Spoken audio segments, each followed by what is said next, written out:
നമസ്കാരം. ഫൗണ്ടേഴ്സിന് ഒരു ചെറിയ അഡ്വൈസാണിത്. നമ്മൾ വന്നിട്ട് ഓഫീസിലിരിക്കുമ്പോൾ കൂടുതൽ നമുക്ക് ചെവിക്കാണ് ആവശ്യം. കാരണം അവിടെ നമ്മുടെ സംസാരത്തിനല്ല ആവശ്യം. നമ്മൾ എല്ലാവരും പറയുന്നത് കേട്ട് മനസ്സിലാക്കുക. എന്നിട്ട് നിങ്ങളുടെ നെറ്റ്വർക്കിംഗ് നിങ്ങളുടെ ഇൻഡസ്ട്രി ഫ്രണ്ട്സിനുമായി സംസാരിക്കുമ്പോഴോ കോൺഫറൻസിനോ സെമിനാറിനോ വെബിനാർസിനോ നിങ്ങൾ അവിടെ കൂടുതൽ സംസാരിക്കണം. കാരണം അവിടെ നിന്ന് നിങ്ങൾക്ക് ലഭിക്കേണ്ടത് അറിവുകളാണ്. അതുകൊണ്ട് നിങ്ങൾ ചോദ്യങ്ങൾ ചോദിച്ചാൽ മാത്രമേ നിങ്ങളുടെ കാര്യങ്ങൾ മനസ്സിലാക്കാൻ കഴിയൂ.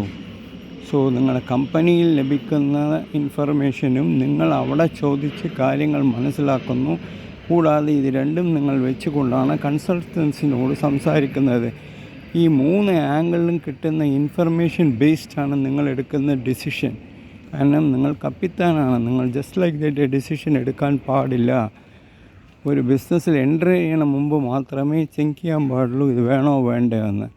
എൻ്റർ ചെയ്ത ശേഷം അത് എങ്ങനെയെങ്കിലും നമ്മൾ വിജയിപ്പിക്കുക, നെവർ ഗിവ് അപ്പ് ആണ് ഒരു സക്സസ്ഫുൾ ആളുകളുടെ എപ്പോഴുമുള്ള പെരുമാറ്റം. ഇറങ്ങിക്കഴിഞ്ഞാൽ വിടാൻ പാടില്ല.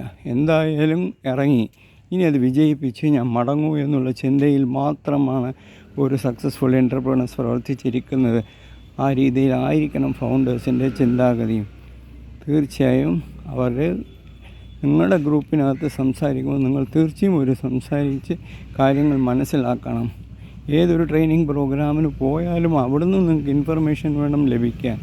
അവിടെ നിങ്ങൾ വന്ന് ചുമ്മാ ഇരുന്ന് മനസ്സിൽ വെച്ചുകൊണ്ട് ഡൗട്ട്സ് എല്ലാം വെച്ചുകൊണ്ട് ക്ലാരിഫൈ ചെയ്തിട്ടില്ലെങ്കിൽ അത്തരം ട്രെയിനിങ് പ്രോഗ്രാമിനോ അത്തരം സെമിനാറിനോ പോകുന്നത് കൊണ്ട് ഒരു യൂസുമില്ല. ഇത് നിങ്ങൾ നന്നായി മനസ്സിലാക്കിക്കൊണ്ട് പ്രവർത്തിക്കുക.